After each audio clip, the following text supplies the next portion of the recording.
New ইয়র্কের Manhattan থেকে আপনাদের স্বাগত জানাচ্ছি আমি খালেদ মহিউদ্দিন। নতুন রাজনৈতিক বন্দোবস্তের পক্ষে এখনো সোচ্চার জুলাই আন্দোলনের ছাত্রনেতারা। তাদের উদ্যোগে 2 মাসের মধ্যে আসতে যাচ্ছে নতুন দল। পুরো এই প্রক্রিয়ায় পুরনো ধারার রাজনীতির সঙ্গে নতুন দল কি নিয়ে আসছে, কি রকম উদ্যোগটা কিভাবে দেখছে অন্য সবাই, এ নিয়ে কথা বলার জন্য আজ আমাদের সঙ্গে রয়েছেন বিএনপি নেতা ও বাংলাদেশ বার কাউন্সিলের নির্বাচিত সদস্য ব্যারিস্টার রুহুল কুদ্দুস কাজল। ব্যারিস্টার রুহুল কুদ্দুস কাজল, আপনাকে আমাদের অনুষ্ঠানে স্বাগত জানাই। আপনি আমাদেরকে সময় দিয়েছেন, সেজন্য আপনি আমাদের কৃতজ্ঞতা জানবেন। আমাদের সাথে আরও থাকছেন জাতীয় নাগরিক কমিটির আহ্বায়ক জনাব নাসিরউদ্দিন পাটোয়ারি। জনাব নাসিরউদ্দিন পাটোয়ারি, আপনাকেও আমাদের অনুষ্ঠানে স্বাগত জানাই। আপনি আমাদের শুভেচ্ছা কৃতজ্ঞতা জানবেন, আপনি আমাদেরকে সময় দিয়েছেন এই জন্য। কিন্তু আমি প্রথমেই ব্যারিস্টার রুহুল কুদ্দুস কাজল, আপনার সঙ্গে যে আপনার সাথে যেতে চাই, আপনার কাছেই যেতে চাই প্রশ্ন নিয়ে। ব্যারিস্টার রুহুল কুদ্দুস কাজলকে দর্শকদের উদ্দেশ্যে আমি একটু বলি যে ব্যারিস্টার রুহুল কুদ্দুস কাজল আমার অনেক দিনের বন্ধু, বড় ভাই, এবং আমাদের সম্পর্ক আসলে অনেক দিনের, মানে এটা it's beyond journalist and lawyers. আমি সবসময় ব্যারিস্টার রুহুল কুদ্দুস কাজলের সাফল্য কামনা করি এবং তিনি যে পথে এগিয়ে যাচ্ছেন সেটি আমরা শুভেচ্ছা জানাই। ব্যক্তিগত নোটে একটু শুরু করলাম, কিন্তু ব্যারিস্টার কাজল, প্রশ্নটা আবার একটু হয়তো আপনার একটু পছন্দ অপছন্দ কি হতে পারে আমি জানি না। প্রশ্নটা এরকম যে ঠাকুরগাঁয়ে গতকাল এক জনসভায় বিএনপি মহাসচিব বলেছেন ভোটের অধিকার আদায়ে 5 আগস্টের মতো রাস্তায় নামতে হতে পারে। মানে 5 আগস্টের পর বিএনপির মধ্যে আমরা -2 আতঙ্ক দেখেছি, মাঝে ছিল না, এখন আবার সেই -2 ফর্মুলার ভয় কি বিএনপির মধ্যে কাজ করছে? মানে মির্জা ফখরুল আলমগীর কে যদি আমরা কোট করি, তিনি বলছেন ওই যেমন 5 আগস্ট ঐক্যবদ্ধ হয়ে রাস্তায় নেমেছিলেন, ঠিক সেই মতো ঐক্যবদ্ধ হয়ে রাস্তায় নামতে হবে। আপনারা কার বিরুদ্ধে ঐক্যবদ্ধ হতে যাচ্ছেন বা চাচ্ছেন, এবং দেখুন মানে সেটি কিরকম যে 5 আগস্টের সাথে কেন এই সময়ের তুলনা হলো ব্যারিস্টার কাজল? না, আমার কাছে মনে হচ্ছে যে মির্জা ফখরুল ইসলাম আলমগীরের একটি বক্তব্যকে যদি আপনি ইন আইসোলেশন যদি বিবেচনা করেন, তাহলে এর নানা রকম ব্যাখ্যা হতে পারে, নানা রকম অর্থ হতে পারে। আমার মনে হয় যে এই অন্তর্বর্তীকালীন সরকার গঠন করার পরে বিএনপির পক্ষ থেকে কনসিস্টেন্টলি বলা হয়েছে যে দেশের কিছু গুরুত্বপূর্ণ সংস্কারের ক্ষেত্রে বিএনপি সময় দিতে চাই। বিএনপির পক্ষ থেকে প্রথম থেকেই বলা হয়েছে যে এই সংস্কারের জন্য একটা নির্দিষ্ট সময়সীমা এবং নির্বাচনের জন্য একটি রোড ম্যাপ দিতে হবে। এবং আমি গত কদিন আগে আপনি যদি খেয়াল করে দেখেন যে প্রধান উপদেষ্টা তিনি একটা ধারণা দিয়েছেন যে কোন সময় নির্বাচন হতে পারে, সেটা হচ্ছে 2025 সালের ডিসেম্বর এবং 2026 সালের প্রথমার্ধে। একদিন পরেই প্রধান উপদেষ্টার প্রেস সচিব তিনি বলেছেন এটা জুন 2026 সাল। আমি একটু বলি, আমি যেটা মানে আমার যেটা আন্ডারস্ট্যান্ডিং, ডক্টর মোহাম্মদ ইউনূস বলেছেন যে 2025-এর শেষে অথবা 2026-এর প্রথমার্ধে। এখন প্রথমার্ধের অনুবাদ আমরা সাংবাদিক শফিক ভাই আর আমি দীর্ঘদিন একসাথে সাংবাদিকতা করেছি, প্রথমার্ধ মানে জুন মাস পর্যন্ত, তিনি সর্বোচ্চ জুন মাসটা পর্যন্ত ধরে রেখেছেন আর কি। না, আমি বলছি মির্জা ফখরুল ইসলাম আলমগীর সাহেবের এই বক্তব্যটা হচ্ছে, দেখেন বিএনপি কিন্তু বিগত হাসিনা সরকারের বিরুদ্ধে দীর্ঘদিন পর্যন্ত আন্দোলন করছে, তার অন্যতম কারণ ছিল মানুষের ভোট এবং ভাতের অধিকার। মূলত গণতন্ত্রহীনতা, খুন, গুম, রাহাজানি, একটা স্বৈর শাসন যে দীর্ঘদিন চলে আসছিল, তার বিরুদ্ধে কিন্তু বিএনপি দীর্ঘদিন আন্দোলন করেছে। ছাত্র জনতার আন্দোলনে জুলাই এবং আগস্টের যে বিপ্লবের ফসল আমরা দেখছি, সেখানেও কিন্তু মানুষের অন্যতম আকাঙ্ক্ষা কিন্তু যে দীর্ঘদিন পর্যন্ত গণতন্ত্র নেই, দীর্ঘদিন পর্যন্ত মানুষের অধিকার নেই, সুশাসন নেই, এবং তার সবচেয়ে বড় কথা গণতন্ত্রহীনতার অন্যতম কারণ হচ্ছে মানুষের ভোটাধিকার নেই। একনায়কতন্ত্র চালু হয়েছিল। সুতরাং এই যে হাসিনা বিরোধী যে আন্দোলন, সমস্ত গণতান্ত্রিক শক্তি, তার অন্যতম উদ্দেশ্য ছিল যে একটি অবাধ, সুষ্ঠু এবং নিরপেক্ষ নির্বাচনের মাধ্যমে জনগণের সরকার প্রতিষ্ঠা করা। বাস্তব কথা হচ্ছে এই অন্তর্বর্তীকালীন সরকার একটা অস্বাভাবিক পরিস্থিতিতে ক্ষমতা গ্রহণ করেছেন। সুতরাং এই অন্তর্বর্তীকালীন সরকারের অন্যতম কাজ হচ্ছে যত দ্রুত সম্ভব কিছু সংস্কার প্রস্তাবের একটা স্ট্রিমলাইন করে নির্বাচনের দিকে এগিয়ে যাওয়া। বিএনপির মতো একটি রাজনৈতিক দল যারা মনে করে যে যত দ্রুত সম্ভব বাংলাদেশে নির্বাচন হলে জনগণের ম্যান্ডেট তাদের পক্ষে থাকবে, সেই দল তো স্বাভাবিকভাবেই নির্বাচনের কথা বলবে, এটাই স্বাভাবিক। এখানে আরেকটি কথা বলে রাখি, আমি একটু আরেকটি কথার আগে ব্যারিস্টার কাজল আমি একটু জানতে চাইতে পারি, এইটা আমি আসলে যত দ্রুত সম্ভব বলতে যেটা বোঝানো হইতেছে, আপনি একজন মানে বিশিষ্ট আইনজীবী, আপনি কি একটু বলবেন আপনি যদি এইটার দায়িত্বে থাকতেন এই যত দ্রুতটা কত দ্রুত সম্ভব হইতো? আমাদের পুলিশ বাহিনী এখন কাজ করতেছে না, নানা ধরনের সমস্যার মধ্যে দিয়ে আমরা এখন আসি। আমি একটা কথা বলি, বাংলাদেশে আজকে অন্তর্বর্তীকালীন সরকার নামক যে সরকারটি আমাদের সংবিধানের 106 অনুচ্ছেদে সুপ্রিম কোর্টের আপিল বিভাগের মতামতের ভিত্তিতে চলছে, আমি আবারও বলছি, আমি রিপিট, রাইট, এরকম একটি অস্বাভাবিক অবস্থা কিন্তু আমরা 1/11 পরেও কিন্তু দেখেছি। রাইট, প্রায় 2 বছর সেই সরকার ছিল। সাধারণ মানুষ কিন্তু একটা অনির্বাচিত সরকারকে খুব বেশি দিন গ্রহণ করে না, এক। 2 নম্বর হচ্ছে কোন রাজনৈতিক সরকার, গণতান্ত্রিক সরকারের জনগণের প্রতি যে দায়বদ্ধতা, সেই দায়বদ্ধতা থেকেও কিন্তু তারা অনেক সময় নিজেদেরকে নিয়ন্ত্রণ করে তাদের কার্যক্রম পরিচালনার ক্ষেত্রে। আমি যদি বর্তমান সরকারের সঙ্গে 2 বছরের শেষাশিত সরকার মঈনুদ্দিন ফখরুদ্দিন সরকারের কথা বলে দেখি, মানে তুলনা করে থাকি, তাহলে দেখবেন সে সময় সরকারের নানা ব্যক্তিজনের বিরুদ্ধে নানা রকম অভিযোগ কিন্তু উঠেছিল। সেই অভিযোগটা এই অন্তর্বর্তীকালীন সরকারের বিরুদ্ধে উঠবে আমি এমন আশঙ্কা আমি করতে চাই না। তবে একথা মনে করি যে যদি কোনো কারণে এরকম একটি অন্তর্বর্তীকালীন সরকারের কোনো ব্যক্তি কিংবা অংশীজনের বিরুদ্ধে এই ধরনের কোনো অভিযোগ ওঠে, তাহলে জাতি হিসেবে আমাদের জন্য অত্যন্ত সুইসাইডাল হবে। আমি মনে করি এই অন্তর্বর্তীকালীন সরকারের যে সার্বজনীনতা, বিশেষ করে 5ই আগস্টের ছাত্র জনতার বিপ্লব এবং দীর্ঘদিনের রাজনৈতিক সংগ্রামের পরে, কিন্তু কাজল ভাই সরি টু ইন্টারাপ্ট, আমি যেটা জানতে চাইছিলাম সেটা আপনি বলেন, মানে আসলে আপনি কি মনে করেন বা বিএনপির চাওয়াটা কি ছিল? মানে আমি আপনাকে একটু মনে করি বিএনপি চাওয়া ছিল ওরা 3 মাসের মধ্যে ইলেকশন দিতে পারবে, ইজ ইট প্র্যাকটিক্যাল? না, আমি প্র্যাকটিক্যালি প্রশ্ন, আপনি খেয়াল করে দেখেন, বিএনপি কিন্তু প্রথম থেকে বলে আসছে অন্তর্বর্তীকালীন সরকারকে যৌক্তিক সময় দিতে চাই। সেটা কতদিন যৌক্তিক সময়? আমি বলছি, আমি জাস্ট আপনাকে বলি, যৌক্তিক সময় এক একজনের কাছে এক এক রকম। আপনি খেয়াল করে দেখেন, প্রধান উপদেষ্টা বেশ কয়েকটি সংস্কার কমিশন গঠন করেছেন। তিনি স্পষ্টত বলেছেন ডিসেম্বর 2024-এর মধ্যে এই সংস্কার কমিটিগুলো থেকে প্রস্তাবনা আসবেন, সুপারিশ আসবেন। এই সুপারিশের পরে মার্চ নাগাদ তিনি রাজনৈতিক দলগুলোর সঙ্গে বসবেন, তাদের মতামত গ্রহণ করবেন। তাহলে এই সরকারের অন্যতম প্রায়োরিটি হচ্ছে যে একটা সংস্কার প্রস্তাব, বিভিন্ন অংশীজনের সঙ্গে কথা বলে সংস্কার প্রস্তাব দেওয়া এবং রাজনৈতিক দলগুলোর মধ্যে সেগুলো একটা ঐক্যমত সৃষ্টি করা। ইতিমধ্যে নির্বাচন কমিশন গঠন করা হয়েছে। আমি কিছুক্ষণ আগে টেলিভিশন স্ক্রলে দেখছিলাম যে জানুয়ারি 2 তারিখ থেকে ভোটার তালিকা হালনাগাদ করা হবে। তাহলে একটা নির্বাচনের পথে নির্বাচন কমিশন হাঁটছে। দুর্নীতি দমন কমিশন ইতিমধ্যে গঠন করা হয়েছে। সরকার কর্তৃক প্রণীত, বর্তমান অন্তর্বর্তীকালীন সরকার কর্তৃক প্রণীত সংস্কার কমিশনগুলো তাদের সংস্কার প্রস্তাবগুলো অনেকাংশে এগিয়ে আনছেন। সুপ্রিম কোর্টের মতো জায়গায় বিচার বিভাগের নিয়োগের জন্য বিচার সংস্কার কমিশন পর্যন্ত করা হয়েছে, নিয়োগ কমিশন পর্যন্ত করা হচ্ছে। তাহলে সংস্কারের যে প্রাথমিক পর্যায়, যেগুলো রাজনৈতিক দলের ঐক্যমতের ভিত্তিতে পরবর্তী নির্বাচিত সরকার সেগুলোকে এগিয়ে নিয়ে যাবেন, তার কিন্তু অনেকাংশে কাজ কিন্তু অন্তর্বর্তীকালীন সরকার, ডক্টর ইউনূসের নেতৃত্বাধীন সরকার করে ফেলেছে। তাহলে আপনার, এখন আমি একটা কথা বলি, ইমপ্লিমেন্টেশন প্রসেস, আমি আপনাকে আবারও বলি, খেয়াল করে দেখুন, এই সরকারের কিন্তু ইমপ্লিমেন্টেশন প্রসেসের কোন লিগাল ইনস্ট্রুমেন্ট এই সরকারের হাতে এখনো পর্যন্ত নেই। আমি sorry to repeat it again, এই সরকার, কারণ আমাদের অন্তর্বর্তীকালীন সরকারের কোন ধারণা যেটা ত্রয়োদশ সংশোধনের মাধ্যমে আমাদের ভাই আমরা এই প্রসঙ্গে বিস্তারিত আলাপ করতে পারি, আমরা এটা নিয়ে অনেক কথা কইতে পারি, কিন্তু আপনি এইটা আমাকে বলেন যে আপনি যে পথটা বললেন, এই যে নির্বাচন কমিশন গঠন করা হয়ে গেছে, তারা আসলে ভোটার তালিকা হালনাগাদ করবে, মার্চ নাগাদ রাজনৈতিক দলগুলির সাথে কথা বলবে। আমার ধারণা জুন বা জুলাই, মানে দ্বিতীয় যে মানে কোরবানি ঈদের পরেই একটা সময় দেখে নির্বাচন কমিশন একটা ডেট ঘোষণা করে দিবে এবং 2025-এর শেষে ইলেকশন হবে। মোটামুটি ভাবে এইটাই বলছেন তিনি, হাতে সময় রাখার জন্য বলছেন, বড় জোর এটা 26-এর প্রথমার্ধ পর্যন্ত।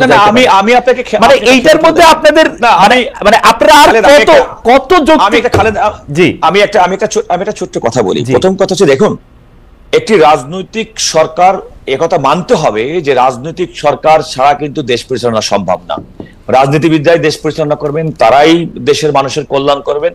ইন দ্য লং রান একটা অনির্বাচিত সরকার ব্যবস্থা সাময়িকভাবে মানুষের স্বস্তির কারণ হলেও দীর্ঘমেয়াদে কিন্তু এটা খারাপ ফল বয়ে আনতে পারে। এটা বিভিন্ন দেশের উদাহরণ।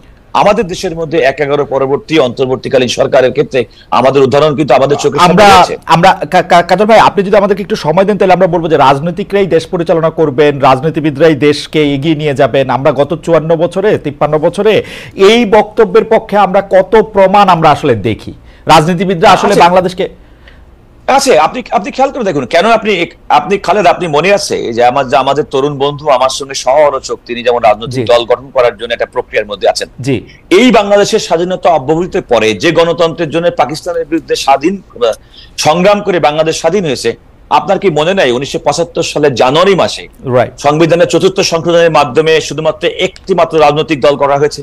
আপনার কি মনে নেই সেই সংশোধনের মাধ্যমে বাংলাদেশের স্বাধীন বাংলাদেশে 4টি সংবাদপত্র ছাড়া সমস্ত সংবাদপত্র বন্ধ করা হয়েছে? 75 পরবর্তী সরকারকে আপনি রাজনৈতিক সরকার বলবেন না? এটা তো রাজনীতিবিদরাই করছেন। তাই আমি আপনাকে বলছি এটি যেমনটি দেখেছি তেমনি কি আমরা দেখি নাই যে শহীদ প্রেসিডেন্ট জিয়াউর রহমান সমস্ত রাজনৈতিক দলকে উন্মুক্ত করে দিয়েছেন? না, শহীদ প্রেসিডেন্ট জিয়াউর রহমান, আপনি আমাকে বলেন তো, বীর মুক্তিযোদ্ধা শহীদ প্রেসিডেন্ট জিয়াউর রহমান রাষ্ট্র ক্ষমতা আসলেন কেমনে? উনি তো পলিটিশিয়ান না, সরকারি কর্মচারী। আমি যদি বলে থাকি আজকের জাতির ঐতিহাসিক প্রয়োজনে শহীদ প্রেসিডেন্ট জিয়াউর রহমান 7ই নভেম্বর বাংলাদেশের সিপাহী জনতা। আচ্ছা, আমি যদি আপনাকে বিনয়ের সঙ্গে কাউন্টার প্রশ্ন করি যে ডক্টর ফখরুদ্দিন আহমেদ সাহেবের নেতৃত্বাধীন আগস্ট 2024 সালে এই সরকার কিভাবে আসলো বলেন তো? খুব খারাপ। একইভাবে না, খারাপ না, একইভাবে। তার মানে জনতা, সিপাহী জনতা সেই সময়কার শহীদ প্রেসিডেন্ট জিয়াউর রহমানের রাষ্ট্রের প্রয়োজনে তার মধ্যে একটা স্টেটমেন্টের দরকার ছিল। আজকে এই রাষ্ট্রের প্রয়োজনে এই স্টেটমেন্ট ডক্টর ইউনূস আসছেন, আপনাদের খারাপ লাগছে? আমি সেটাই বলছি। তার মানে কি রাষ্ট্রের প্রয়োজনে শহীদ প্রেসিডেন্ট যেমন আজকে যখনকার 2024 সালে বসে আমরা যদি মনে করি যে 5ই আগস্ট বিপ্লব পরবর্তী এদেশের ঐক্য, অর্থনৈতিক শৃঙ্খলা ফিরিয়ে আনা, সুশাসন সুনিশ্চিত করার জন্য অন্তর্বর্তীকালীন সরকার ব্যবস্থা ডক্টর ইউনূসের নেতৃত্বে হওয়া দরকার। 75 পরবর্তী বাংলাদেশের সময় শহীদ প্রেসিডেন্ট জিয়াউর রহমান তৎকালীন সময়ের মানুষের কাছে সবচেয়ে গ্রহণযোগ্য ব্যক্তি ছিল যিনি বাংলাদেশকে লিড করতে পারবেন। এবং কিন্তু জিয়াউর রহমান সাহেব ক্ষমতায় আসার আগে বা লিড করার আগে তো উনি কারো ম্যান্ডেট নেন নাই যে উনি পারবেন কি পারবেন না, জনগণ তো তার এই দায়িত্ব দেয় নাই, উনি নিজে দায়িত্ব নিজে নিছেন, তাই না? আমরা এটা নিয়ে কথা বলতে আসি। আবার আমরা খালেদ মহিউদ্দিন, আমি আপনাকে কারেকশন করে দিচ্ছি। শহীদ প্রেসিডেন্ট জিয়াউর রহমানের ইতিহাস দেখেন, সমস্ত ইতিহাস থেকে তিনি আমি ইতিহাস দেখছি, উনি সহকারী সেনাপ্রধান ছিলেন, সেটা থেকে তিনি ডেপুটি চিফ মার্শাল অ্যাডমিনিস্ট্রেটর হয়েছেন। তারপরে আমি বলছি জাতির ঐতিহাসিক প্রয়োজনে যেমন করে আমি একদম হুবহু ডক্টর ইউনূসের তাই দেখি। আমি ডক্টর ইউনূসের তাই দেখি।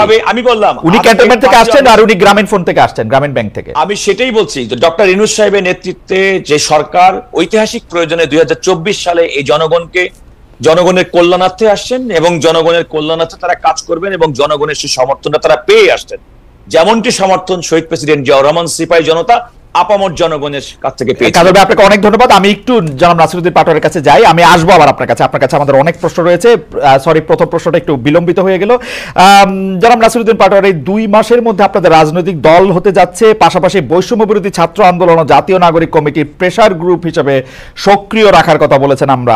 আর এই দুটি সংগঠন যারা থাকবেন তারা আবার সরাসরি আপনাদের রাজনৈতিক দলে যুক্ত থাকবেন না। সেক্ষেত্রে কি তারা জাতীয় নাগরিক কমিটি ছেড়ে যাওয়া দলটিতে যোগ দিবেন? এই 3টি সংগঠন ছাড়াও আপনাদের প্রতিনিধিত্ব আছেন, আপনাদের হবু দলটিকে কি আমরা সরকারি দল ছাড়া আর অন্য কোনো কিছু বলতে পারবো? মানে কেন আমরা এরকম বলতেছি জনাব নাসিরউদ্দিন পাটোয়ারি, এই বৈষম্য বিরোধী ছাত্র আন্দোলন থেকে শুরু করে নাগরিক কমিটি বা উপদেষ্টাদের সম্পর্কে নানা ধরনের, যেমন আমি জনাব মতিউর রহমান চৌধুরীকে উদ্ধৃত করতে চাই। জনাব মতিউর রহমান চৌধুরী ওইদিন বলেছেন, মানব জমিনের সম্পাদক, যে এই সরকারে যারা আছেন তারা কি সবাই ফেরেশতা, কারো বিরুদ্ধে কোনো কিছু লেখা যাচ্ছে না কেন? আপনারা সব ক্ষেত্রে প্রভাব বিস্তার করতেছেন, সব জায়গার মধ্যে আপনারা ট্যাগিং করতেছেন, আপনারা একটা নির্বাচিত সরকারকে ক্ষমতায় আসতে দিচ্ছেন না, আপনারা নিজেদের ক্ষমতা নিজেরা প্রলম্বিত করতেছেন, আওয়ামী লীগের দোষ আপনারা বিএনপির উপরে চাপাচ্ছেন। আপনি যদি একটু মন্তব্য করতেন জনাব নাসিরউদ্দিন পাটোয়ারি। অনেকগুলা ধন্যবাদ দেশ প্রবাসে যারা ঠিকানা দর্শক বিন্দু দ্বারা দেখছেন এবং সহ আলোচক যিনি রয়েছেন প্রথিতযশা আইনজীবী এবং খালেদ ভাই সবারই একজন প্রিয় মানুষ। সো অনেকগুলা প্রশ্ন এসেছে এবং প্রশ্নগুলো আমি একে একে উত্তর দিচ্ছি। প্রথমত হলো 5th অগাস্টের আগে যে আন্দোলনটা হয়েছিল এটা কোনো অর্গানাইজড ওয়েতে আন্দোলনটা ছিল না, এটা একটি জনগণের স্বতঃস্ফূর্ত অংশগ্রহণ ছিল। এই অংশগ্রহণের মধ্যে যেটা আমরা চীন বা কম্বোডিয়া, ভিয়েতনাম বিভিন্ন দেশের যদি উদাহরণটা নিই, সেখানে কিন্তু একটি অর্গানাইজেশনের মধ্যে বিপ্লবটা হয়েছিল। ইভেন 90-এ যেটা হয়েছে বিভিন্ন অর্গানাইজেশন সেটা লিডিং পজিশনে ছিল। কিন্তু এই আন্দোলনটা আমরা যেটা করতে সক্ষম হয়েছে এটা অনেকটা লুজ কানেকশনের মধ্যে দিয়ে হয়েছে, যে যার জায়গা থেকে যতটুকু সামর্থ্য ছিল অতটুকু দিয়ে হলো আন্দোলনে ঝাঁপিয়ে পড়েছিল। এবং আমরা আন্দোলনে প্রাথমিকভাবে ওই ধরনের কোন অর্গানাইজ যারা ফোর্স বাংলাদেশের রাজনৈতিক শক্তি রয়েছে তাদেরকে ওইভাবে পাইনি, ফলত আমাদের জায়গা থেকে যারা কানেক্টিভিটির জায়গা থেকে যারা একদম সাধারণ প্রান্তিক লেভেলের মানুষ ছিল তারা অনেক বেশি অংশগ্রহণ ছিল। এবং এই আন্দোলনটা যদি আগে থেকে অর্গানাইজ থাকতো তাহলে হয়তোবা এই পর্যন্ত আমরা একটি নতুন পথযাত্রায় পরিক্রমায় অবতীর্ণ হতে পারতাম।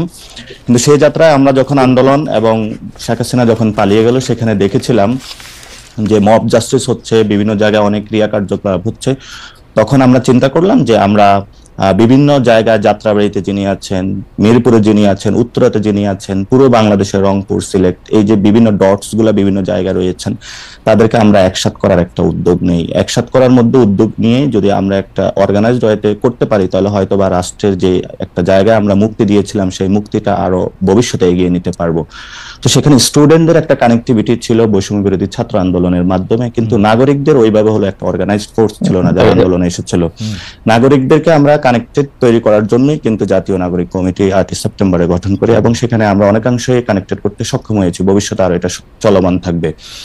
এবং আপনি যারা যখন এই কথা সরকার বলছিলেন জনাব নাসিরউদ্দিন পাটোয়ারি, এই জায়গার মধ্যে থেকে একটু কথা বলে যাই আর কি, মাফ করবেন আমাকে, যে একটু কথা বলে যাই। আপনি যে নাগরিক কমিটিতে আপনি কানেক্টেড করবেন, কয়েকদিন আগে আপনি বললেন যে এটা আসলে বিএনপির লোকজন একদমই আপনি পছন্দ করে নাই, সেটা হচ্ছে যে অপসারিত কাউন্সিলরদের, মানে সিটি কর্পোরেশন ও পৌরসভা বিষয়ে আপনার একটি বক্তব্য নিয়ে আপনি জানেন যে কাউন্সিলরদের মধ্যে যারা বেশিরভাগই আওয়ামী লীগের ছিলেন অথবা আওয়ামী লীগের আমলে নির্বাচিত ছিলেন তাদেরকে আপনি এক করতে চাইলেন। এইটা মূলত আমরা যারা দেখছি আপনাদের, তারা দেখছিলাম যে এটা একটা ভোটের রাজনীতি, আপনারা একটা মানে আপনারা একটা পপুলিস্ট জায়গা থেকে এই জিনিসটা করতে চাইছেন কিনা, জিনিসটা যতটা মানে ঘটনা তার চেয়ে অনেক বেশি হলো আপনাদের, আমি জানি না মানে কিসের জন্য, সেটাও যদি আপনি একটু বলেন কেন আপনারা এটা করছেন।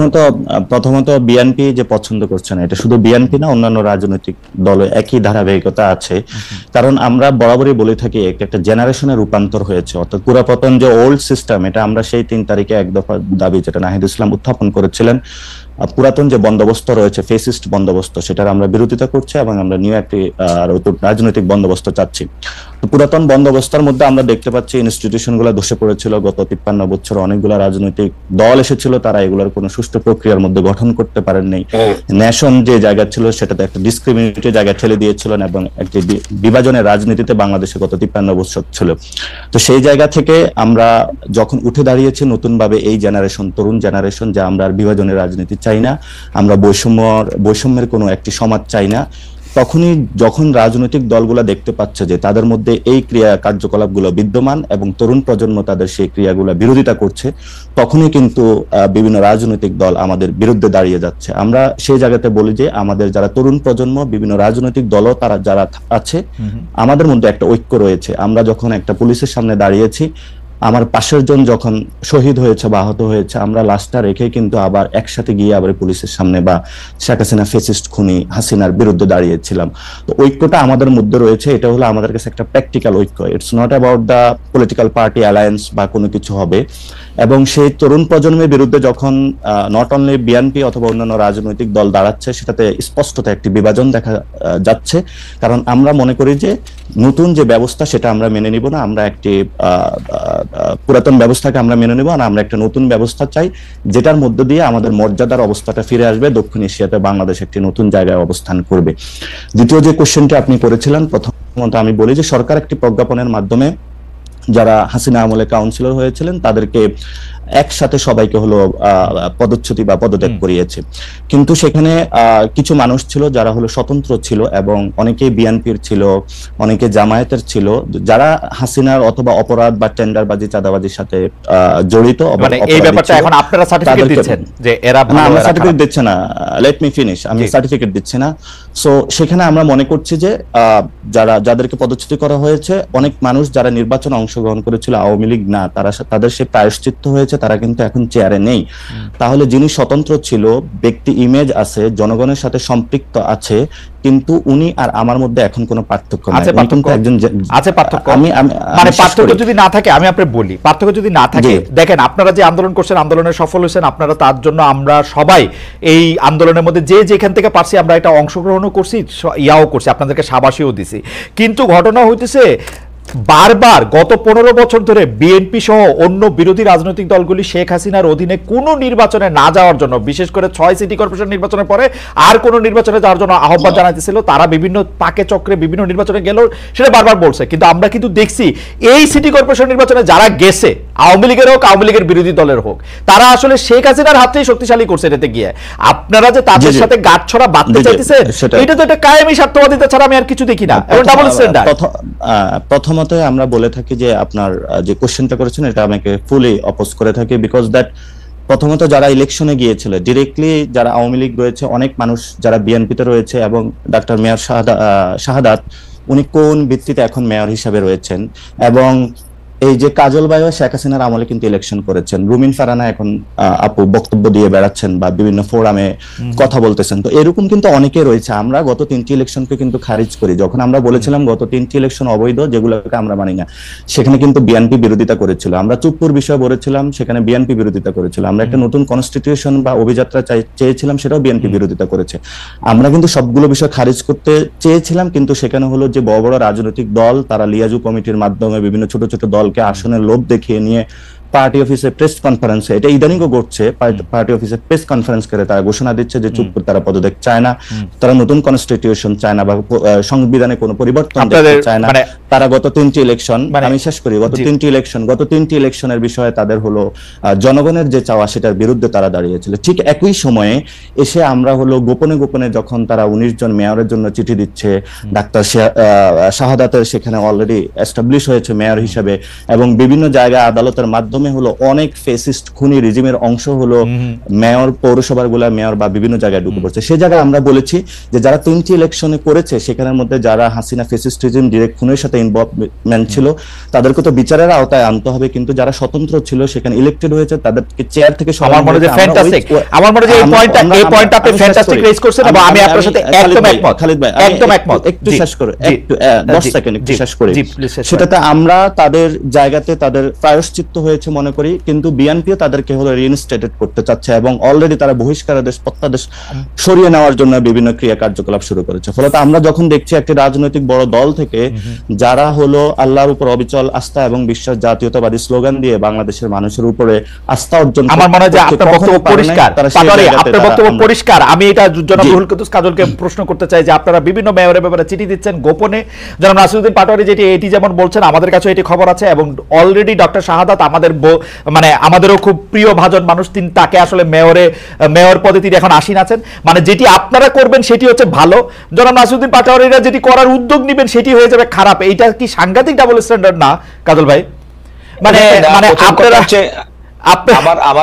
আমার কাছে প্রথম কথা হচ্ছে, আমার সমালোচক নাসিরের বেশ কয়েকটা বিষয় কিন্তু কমন, যেগুলো আমরা প্রত্যেকে প্রত্যাশা করি বাংলাদেশ কিভাবে চলবে আগামী দিনে। জি, আবার কিছু কিছু অভিযোগের ক্ষেত্রে এটাও যেমন সত্য, উনি যখন বিএনপির দিকে অঙ্গুলি নির্দেশন করে যখন বলবেন বিএনপি এই কাজ করবে, আবার যদি তিনি মনে করেন যে যারা আওয়ামী লীগের না সরাসরি খুনের সঙ্গে তাদেরকে নিয়ে আমার নতুন দল গঠন প্রক্রিয়ার সঙ্গে তাদেরকে সম্পৃক্ত করবেন, এটা আমার মনে হয় এক ধরনের দ্বিচারিতা। আমি প্রত্যাশা করব আগামী দিনে নেতা হিসেবে নাসির সাহেব এ থেকে আমি দূরে থাকবেন, কারণ নতুন প্রজন্মের নেতৃত্ব দেওয়ার জন্য তাদের অনেকগুলো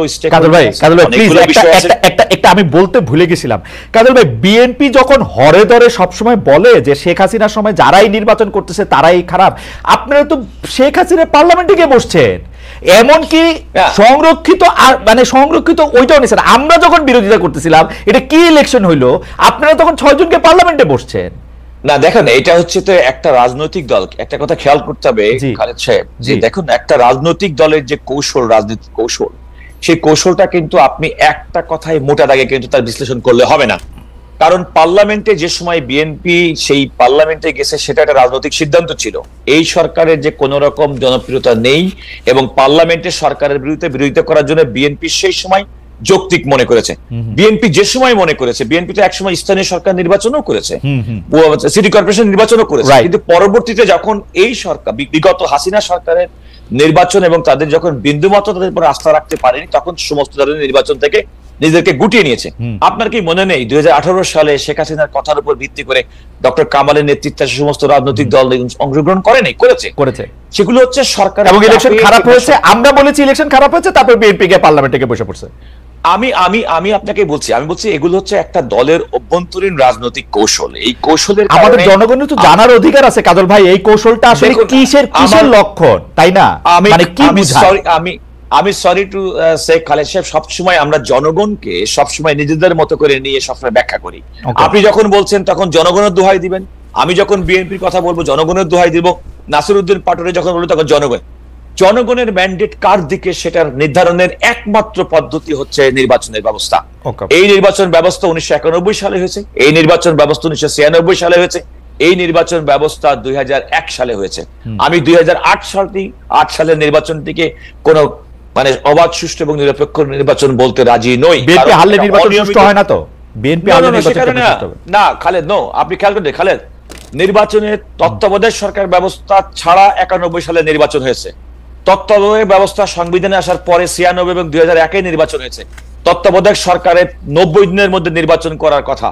1/11 পরবর্তীতে ফখরুদ্দিন মঈনুদ্দিনের সরকার 2008 সালে নির্বাচন করেছে। সুতরাং একটা অনিয়মতান্ত্রিক, অগণতান্ত্রিক সরকারের অধীনে নির্বাচিত তথাকথিত তত্ত্বাবধায়ক নির্বাচনের সেই নির্বাচনে গঠিত সরকারকে আমি কোনোভাবে গণতান্ত্রিক সরকার মনে করতে পারি না, আইনগতভাবে, সাংবিধানিকভাবে। আপনি যদি আমাকে ডিবেট করতে বলেন আমি এগুলো ব্যাপারে, আচ্ছা ঠিক আছে, আপনি এটা বলেন তো যে বিএনপি তো আসলে শেখ হাসিনার আমলে বিভিন্ন নির্বাচন অংশগ্রহণ করেছে।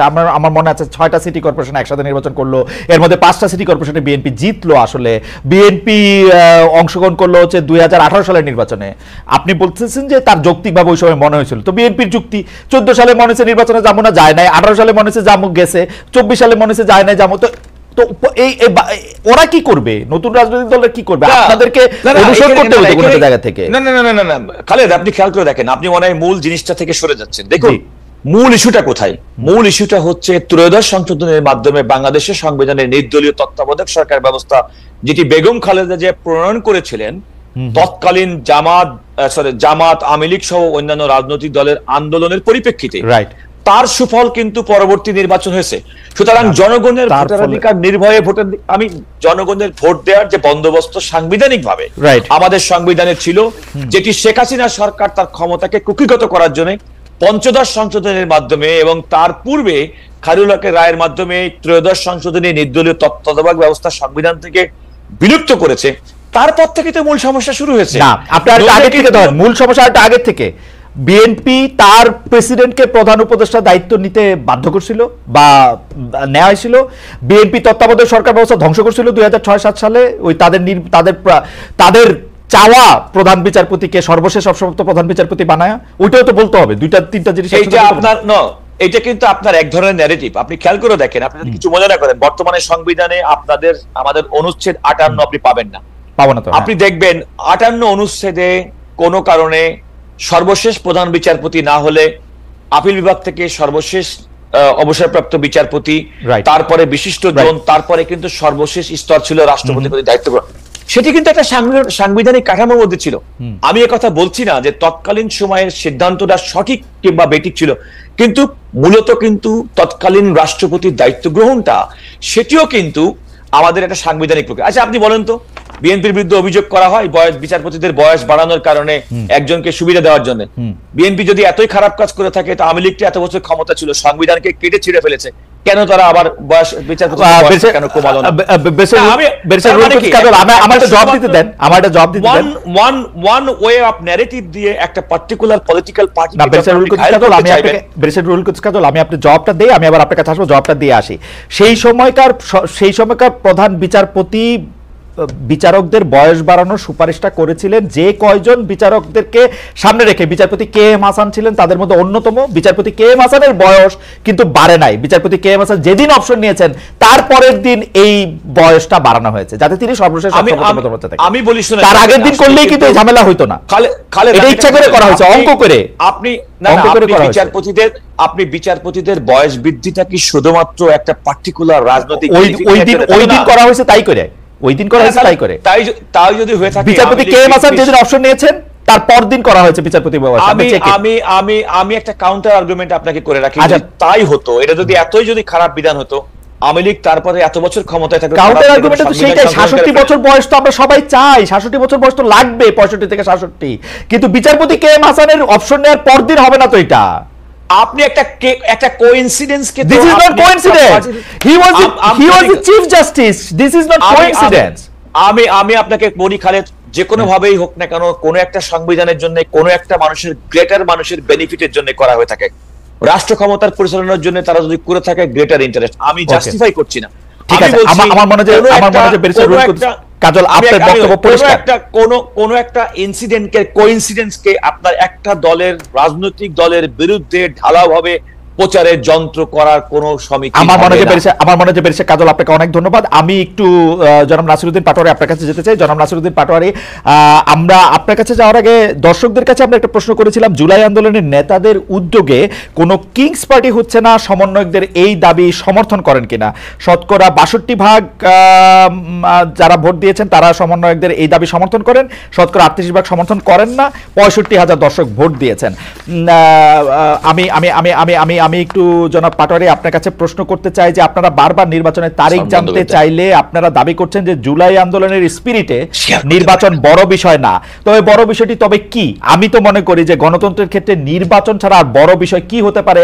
At the end of the day এই সরকার হচ্ছে অনির্বাচিত, এই সরকার জনগণের ম্যান্ডেট প্রাপ্ত সরকার না।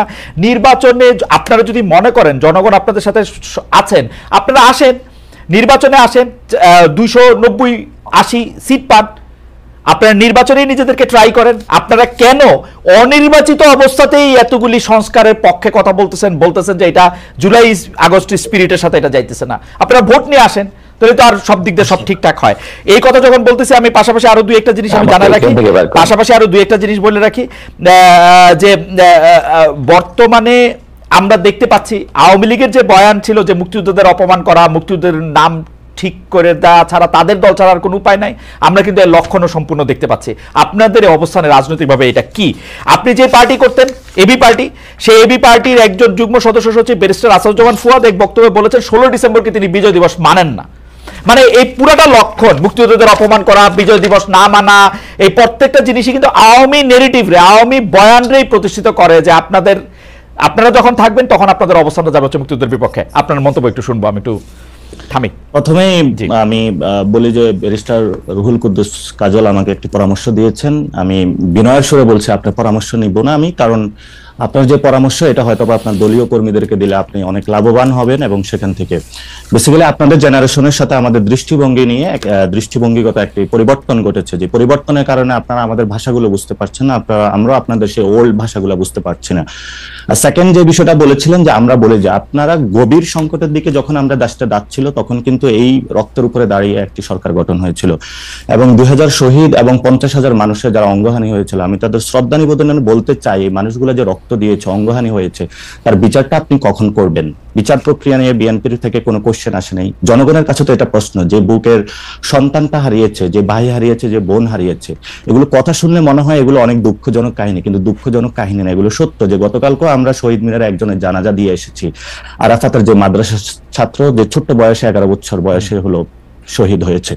তো এই সব পরিস্থিতিতে আমরা যদি বলি, যদি আওয়ামী লীগের যে যারা ডিরেক্টলি খুনের সাথে ইনভলভমেন্ট ছিল তাদের যদি আপনারা বিচার প্রক্রিয়ার মধ্যে নিয়ে না আসেন, তাহলে সেই আওয়ামী লীগরা, আপনাদের ধারণা যে বিচার প্রক্রিয়ার মধ্যে বিএনপি আসলে বিচার প্রক্রিয়ার মধ্যে ওদের নিবে না? বিচার প্রক্রিয়ার মধ্যে যদি বিএনপি আসে, বিএনপি তো আওয়ামী লীগের সাথে সেই জায়গাটায় তাদের কানেকশনটা বিল্ড আপ করতে চাচ্ছে, কারণ ওল্ড সিস্টেমের সাথে তাদের সেই কারণ আমি আর বিচার প্রক্রিয়া আপনি কেমনে করবেন? একটা ট্রাইব্যুনাল গঠিত হয়েছে, সেটাই আমি বলছি, আপনারা সরকারের থাইকে এটা করতে হবে, এটা কেমন কথা? দেখুন, আমরা জাতীয় নাগরিক কমিটি কিন্তু সরকার নয়, সরকারটার কিন্তু অংশগ্রহণ বিএনপির রয়েছে, সবগুলো মানুষের অংশগ্রহণ রয়েছে, এটা আপনারও সরকার, সকলেরই সরকার। এই সরকার বিচার প্রক্রিয়ার মধ্য দিয়েই যদি সরকার, আমি মনে করি এটা আমার ব্যবস্থা, আমার ম্যান্ডেট নেন নাই, যে আপনি মনে করতে না পারেন হয়তো, বা আপনি জুলাই গণঅভ্যুত্থানের সেই স্পিরিটকে ধারণ না করতে পারেন না। জুলাই স্পিরিটের গণঅভ্যুত্থানের স্পিরিট ধারণ করে নাসিরউদ্দিন পাটোয়ারি, আমার কথা শুনেন, আপনারা এরকম ট্যাগিং করেন না।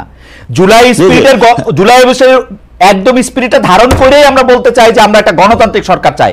আপনারা ক্ষমতা আসেন, বিএনপি কে বাইর করে দেন 100 বছরের জন্য, এটা আমরা চাই, কিন্তু ভোট নিয়ে আসেন। হ্যাঁ, সেটাই, আমরা ভোটে যাব, কিন্তু ভোটের মধ্যে সেই জায়গাতে আমরা আওয়ামী লীগের কোনো পুনর্বাসন দেখতে, আওয়ামী লীগের পুনর্বাসনের কথা করতে আসলো, আপনারা নির্বাচন করবেন, আওয়ামী লীগ ইলেকশন করতে দেন না, নিষিদ্ধ করে দেন। তাহলে আওয়ামী লীগ প্রশ্নে তাহলে বিএনপির অবস্থান ক্লিয়ার করুক, জাতি তার অবস্থান ক্লিয়ার করুক, সেই জায়গায় কিন্তু আপনারা ক্লিয়ার না হয়, মানে সরকারে বলেন আওয়ামী লীগকে নিষিদ্ধ করে দিতে, সরকারে বলেন আওয়ামী লীগকে নিষিদ্ধ করে দিতে, বিএনপি কি করবে? খালিদ ভাই, এখানে হলো আইনজ্ঞ একজন ব্যক্তি রয়েছেন এবং আপনিও বেশ ভালো পড়াশোনা আছে, আপনি যদি ডিরেক্টলি যেমন ছাত্রলীগকে নিষিদ্ধ করা হয়েছিল উইদাউট এনি কমিশন, তার কোনো বিচার প্রক্রিয়ার মধ্যে কিন্তু সে আসে নাই, আপনি যদি আওয়ামী লীগকে এভাবে নিষিদ্ধ করেন উইদাউট এনি বিচার, তো সে কিন্তু কোনো কমিশন গঠন ছাড়া আপনি একটা দলকে নিষিদ্ধ করে দিলেন, করেন কমিশন গঠন, বিচার কমিশন গঠন করেন, সেই বিষয়গুলো তো আমরা দাবি তুলছি, কিন্তু এই দাবিগুলো তো আমরা জনগণের পক্ষের কাছে গিয়ে বুঝাচ্ছি, তুলছি। আমরা তো জনগণের কাছে এখনই যায় নির্বাচনী সভা করছি না, আমরা তো জনগণকে এখনই গিয়ে যায় প্রেসার দিচ্ছি না, ভোট চাই ভোট চাই ভোট চাই, আমরা তো এই কাজগুলো এখন করছি না। আমরা বলি ভোট, আপনারা জনগণের কাছে গিয়ে জিজ্ঞেস করেন জনগণ কি চায়, এই ঘরের মধ্যে বসে না থেকে জনগণের কাছে গিয়ে জিজ্ঞেস করেন, আমরা বিভিন্ন জায়গায় গিয়ে মাতবরি না করে ইয়ার থেকে জিজ্ঞেস করেন জনগণ কি চায়। আমি এটা পলিটিশিয়ানদের, আমরা দেখতেছি আপনারা বিভিন্ন জায়গায় সালিশ করতেছেন, বিচার করতেছেন, কে দিছে আপনাদের এইগুলি করতে করার কথা? হ্যাঁ, সেটাই আসছে, আমরা জনগণের কাছে যাচ্ছি এবং জনগণের কথাগুলোই মানুষের সামনে তুলে ধরছি। যদি জনগণের কথাগুলো আমরা তুলে না ধরতাম তাহলে হয়তোবা আমরা আজকে পর্যন্ত ওই জায়গা থেকে বিএনপির মতন রুমে যায় ঘুমাইতাম। এবং যারা জুলাই গণ অভ্যুত্থানের সেই যে আকাঙ্ক্ষা বাস্তবায়নের যে কাজগুলো আমরা করছি এবং জনগণ যে ম্যান্ডেটটা নিয়ে এই সরকারটা গঠন হয়েছিল, দেখুন এই সরকারটা কিন্তু রক্তের উপরে দাঁড়িয়ে গঠন হয়েছিল। আপনারা 7-8-এর যে মইনুল সরকারের যে সে বিমরতি দেখে এখন যদি ভয় পাচ্ছে বিএনপি যে না কিছু যদি ঘটে যায়, অথবা যারা ওই এস্টাবলিশমেন্টের সাথে ইনভলভমেন্ট আছে না কিছু যদি ঘটে যায়, খালিদ ভাই আপনিও 90-এর গণঅভ্যুত্থানে অংশগ্রহণ করেছিলেন, সেখানে ছাত্রদের একটি বড় ভূমিকা ছিল, সেই ভূমিকাকে কিন্তু দুটি দল চুরি করে নিয়ে গেছিল, সেই জনগণের যে ম্যান্ডেটটা ছিল সেটা কিন্তু আমরা আকাঙ্ক্ষা আকারে আজকেও পাইনি। 71-এর এই বিচার প্রক্রিয়া আজ পর্যন্ত আমরা এখনো বুঝে পাই না, জিহাদ হত্যার বিচার আমরা আজ পর্যন্ত বুঝে পাইনি, তাহলে আমরা সেই দাবিটি করছি যে নির্বাচন হবে। আপনারা এই বক্তব্যগুলোর সাথে আমি একমত জনাব পাটোয়ারি, এই বক্তব্যগুলোর সাথে আপনি একমত, তাহলে আপনারা কি বিচার প্রক্রিয়াটা কি করতে চান, মানে বিচার কইরা তারপরে ইলেকশন দিবেন এরকম দাবি আপনাদের? না, সেটা আমরা বলছি বিচার প্রক্রিয়ার একটি ভিজিবল আমরা রূপ চাই। যারা শেখ হাসিনা আছে এবং তার গভর্নমেন্টে ডিরেক্টলি যারা খুনের সাথে ইনভলভমেন্ট ছিল, আমরা বিচার প্রক্রিয়ার একটি ভিজিবল কোনো কিছু দেখতে চাই। তারপরে হলো নির্বাচনের আলাপগুলো ঢুকুক। নির্বাচন এবং সংস্কার বা বিচার এগুলো কোনোটা তো বিরোধী নয়, যারা বিরোধী বানানোর চেষ্টা করছে আমরা মনে করতেছি তারা অন্যদিকে দেশকে ধাবিত করার চেষ্টা চালাচ্ছে। আপনারা পাটোয়ারি আপনার কথা শুনেন, আপনি বলতেছেন যে বিচার প্রক্রিয়া যদি আমরা না করি তাহলে এরপরে যারা ক্ষমতা আসবে তারা বিচারটা না হইতে পারে, সেই জন্য আমরা বিচার করে যেতে চাই। আপনি তো সরাসরি বলতেছেন যে বিএনপি আসলে আওয়ামী লীগের এই লোকজনের এই দুঃশাসনের এই ফেসিসদের, হাসিনা আর এদের বিচার করবে না, আপনি কি এরকম মনে করতেছেন? না, বিচার প্রক্রিয়া যদি কোনো দল করে সেখানে ওই দলগুলো সাহসী বা ওই জায়গাটা উদ্যোগ নিবে না বলে মনে করি, কারণ আমরা গত 53 বছরে দেখেছি যে কোনো দলই যখন কোনো অপরাধ করেছে, অন্য দলই যে ভোটের মাধ্যমে ক্ষমতায় এসেছে, পরবর্তীতে ওই বিচার প্রক্রিয়ার কোনো একটা নজির আমরা বাংলাদেশে দেখি নাই। এবং বিচার বিভাগের যে সংস্কার কমিশন হয়েছে, কাজল ভাই তো একটা কোর্টে, সুপ্রিম কোর্টে রয়েছেন এবং সেখানে দেখতে পাচ্ছেন আজ পর্যন্ত সুপ্রিম কোর্টটাকে আপনারা আওয়ামী লীগ মুক্ত করতে পেরেছেন? বড় বড় কথা বললে আসলে মানুষের সামনে আপনি কি আপনাকে শুনতে পাচ্ছেন? আপনারা কি মানে কোর্ট আওয়ামী মুক্ত করতে হবে, এটা কিরকম কথাবার্তা? আওয়ামী লীগ মুক্ত করার তো দরকার নাই, আওয়ামী লীগের মধ্যে থেকে যারা অন্যায় করছে, অপরাধ করছে তাদেরকে শাস্তি দিতে পারবে কিনা সেটা হচ্ছে কথা। আপনারা আজকে জুলাই আগস্টে যে জায়গায় দাঁড়ায় আছেন, আপনি ব্যারিস্টার কাজলকে জিজ্ঞেস করেন গত 15 বছরে বিএনপি জামায়াতের বিরোধী দলের কত লোকের রক্তের উপর দাঁড়ায় আপনারা রক্তে দাঁড়াইছেন। গত 15 বছরে যারা গুম হয়েছিল, খুন হয়েছিল, একবারও কি তাদের পক্ষে দাঁড়িয়ে কখনো বিচার দাবি করা হয়েছিল? গুম কমিশনের রিপোর্টটা সামনে আসবে, তাহলে যারা গুম এবং খুনের সাথে ইনভলভমেন্ট ছিল তাদেরও তো বিচারটা দাবি করা হয় না। যে বিএনপির কর্মীটা বিভিন্ন জায়গায় নিজের বুকটা পেতে দিয়েছিল সে তো আজকে বিচার পাচ্ছে না। যে বিএনপির এখনো পর্যন্ত হলো ভাই অথবা বোন যাদেরকে এখনো পাওয়া যায় না, যাদের রক্তের উপরে দাঁড়িয়ে আজকে বিএনপি কথা বলছে, তার জন্য তো বিচার চাচ্ছে না বিএনপি। এবং আমরা পাটোয়ারি আপনাকে ধন্যবাদ। আমি এই জায়গার মধ্যে এক লাইন শুনতে চাই কাজল ভাই, বিএনপি আসলে বিচার চায় না, বিএনপি রক্তের উপর দাঁড়ায় খালি ক্ষমতায় যেতে চায়। বিএনপি শুধু ক্ষমতার রাজনীতি করে এবং বিএনপির ক্ষমতা রাজনীতিতে বিএনপি সবাইকে ইনভলভ করতে চায়। আমি নাসিরউদ্দিন পাটোয়ারি আমি পাটোয়ারির সাথে আরেকটু কথা বলবো, আপনি যদি এই মাঝখানে একটু কথা বলে নিতেন। খালেদ, আমি শুধুমাত্র নাসিরউদ্দিন পাটোয়ারি আমার বয়সে অনেক তরুণ, মানে সে কারণে তার সমস্ত কথার আমি সঙ্গত কারণেই আমি জবাব দিব না, উনি আমার একটা পরামর্শ নেবেন না। আমার মনে হয় নাসিরউদ্দিন পাটোয়ারির বক্তব্যের মধ্যে একটা বিএনপি কে প্রতিপক্ষ করে তিনি বক্তব্য রাখছেন, এটা আমার মনে হয় ঠিক হবে না। এই কারণে ঠিক হবে না, আপনি দেখেন এই আন্দোলনে 2000 নেতাকর্মী যদি এই মানে ছাত্র জনতার যদি হত্যা হয়ে থাকে, বিএনপির পক্ষ থেকে সুনির্দিষ্টভাবে 422 জন তাদের নেতা কর্মীর তালিকা দেওয়া হয়েছে যারা এই জুলাই আগস্ট বিপ্লবে তাদের নিহত হয়েছেন। হাজার হাজার ব্যক্তি তো আহত হয়েছেন, এমন ব্যক্তি তো আছেনই। সবচেয়ে বড় কথা, বিগত 15 বছর হাসিনা বিরোধী আন্দোলন করতে গিয়ে 50 লক্ষাধিক মানুষ রাজনৈতিক মামলায়, মিথ্যা মামলায় মানে গ্রেফতার হয়েছেন। কিন্তু কাদের ভাই, ফ্যাক্ট রিমেন্স হাসিনাকে সরাইছে ছাত্ররাই। বিএনপি পারে না, লিফলেট দিছে 28 অক্টোবরে প্রত্যেকটা লিফলেট দিছে, দেখছি আমি ইলেকশনের সময় দেশে গেছিলাম। আমি সেক্ষেত্রে নাসির পাটোয়ারির একটা কথা, এটা কিন্তু কনসার্টেড কোন একটা আন্দোলনের সফল পরিণতি ছিল না। দীর্ঘদিন হাসিনার বিরুদ্ধে মানুষের ক্ষোভ, বঞ্চনা, খুন, গুম, নির্যাতনের বিরুদ্ধে মানুষের ফুঁসে ওঠা, ভিতরে অগ্নিগর্ভ, তার একটা স্ফুরণ ঘটেছে মাত্র 5ই আগস্টের মাধ্যমে। ছাত্ররা শেষ মুহূর্তে এসে ফোর ফ্রন্টে থেকে সেই বিস্ফোরণের ক্ষেত্রে আমাদের অগ্রগতি হয়েছে। ভাই আপনি বলেন না প্লিজ, আমি বলি জুলাই আগস্টের 5 তারিখ থেকে বা 1 জুলাই থেকে আমি এটা ফলো করছি, ওরা যদি মইরা গিয়ে দাঁড়ায় না থাকতো তাহলে আজকে আপনারা ক্ষমতা যাওয়ার এই স্বপ্ন দেখতেন না। খালেদ প্লিজ, আমি এই স্পিডটার সঙ্গে বিন্দুমাত্র আপনি আমাকে প্লিজ মিসকোট করেন। আমি বলছি যে জনগণের মধ্যে স্বতঃস্ফূর্ততা তৈরি করার জন্য দীর্ঘদিনের লাঞ্ছনা, বঞ্চনা, দুঃশাসনের যে সমস্ত রাজনৈতিক কর্মসূচি বিএনপি এবং সরকার বিরোধী, হাসিনা বিরোধী, আওয়ামী লীগ বিরোধী, তাদের কি কোনো কন্ট্রিবিউশন নাই? কন্ট্রিবিউশন আছে, কিন্তু বড় কন্ট্রিবিউশন লিডারশিপ ছাত্রদের। আমার মনে হয় আপনি আমাকে প্লিজ মিসকোট, আমি লিডারশিপ আমি বলছি ছাত্র জনতা অগ্রগামী থেকে সেই দীর্ঘদিনের নেতৃত্ব দিয়েছে, নেতৃত্ব অগ্রগামী না, নেতৃত্ব। সেটা আমি অস্বীকার করছি না, আপনি শব্দ ঠিক করেন, নেতৃত্ব দিয়েছে। না, আমি নেতৃত্ব দিয়েছি আমি বলছি, কিন্তু আমি বলছি যে সেটি কিন্তু একটা সমস্ত মানুষের ক্ষোভ, বঞ্চনার বহিঃপ্রকাশ, যে যেভাবে পারছে সেভাবে ঘটিয়েছে। ছাত্ররা তাদের জীবন দিয়ে, আমি তাদের প্রতি গভীর শ্রদ্ধা করি। আরেকটা কথা বলি শোনেন, আপনি এই 5 তারিখের আগে মার্চ ফর জাস্টিস একটা কর্মসূচি ছিল এই সুপ্রিম কোর্টের মধ্যে, আপনি খেয়াল করে দেখবেন খুব গুটি কয়েক ছাত্র, বিশ্ববিদ্যালয় বন্ধ ছিল, তারা কিন্তু সুপ্রিম কোর্টের মধ্যে আসার সুযোগ দিচ্ছে। আমরা কিন্তু আইনজীবীরা পুলিশের সঙ্গে, আমরা আইনজীবীদের ছাত্রদের পাশে দাঁড়িয়ে সুপ্রিম কোর্ট কেন্দ্রিক মার্চ ফর জাস্টিস যে কর্মসূচি 3 তারিখে সম্ভবত, সেটা আমরা সফল করতে সক্ষম হয়েছি। সুতরাং শ্রেণী পেশার মানুষ, আমাদের কি কোনো নির্দলীয় ক্যারেক্টার ছিল না, আমাদের একটা দলীয় ক্যারেক্টার ছিল, কিন্তু আমাদের অভিন্ন লক্ষ্য ছিল, একটা ফ্যাসিবাদ মুক্ত।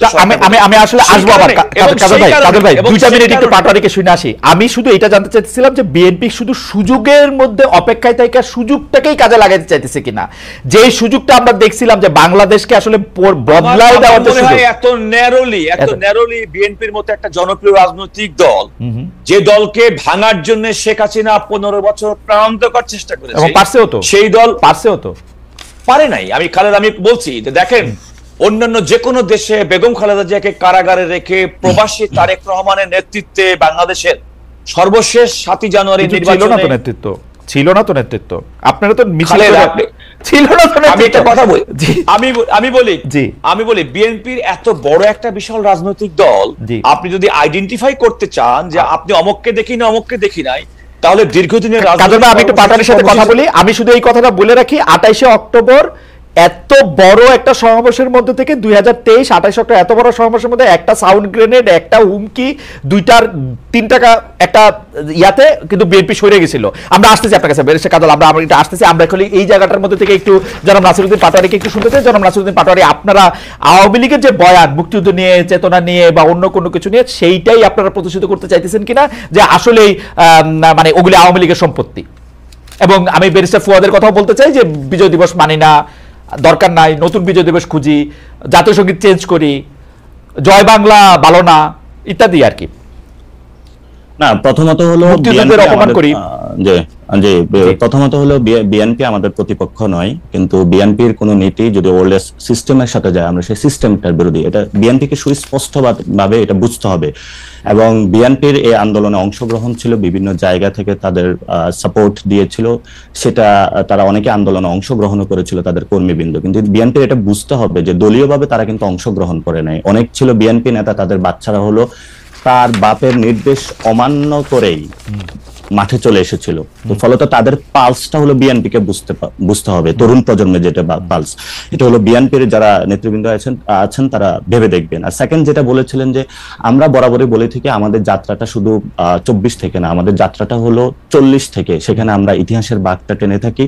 যে আমরা যে একটা ন্যাশন স্টেট চেয়েছিলাম, বাংলাদেশের মানুষ শান্তিতে থাকবে, সেটা 40ও কিন্তু ব্রাহ্মণবাদীদের কারণে হলো আমাদের সেই অখণ্ড বাংলাটা আমরা পাইনি।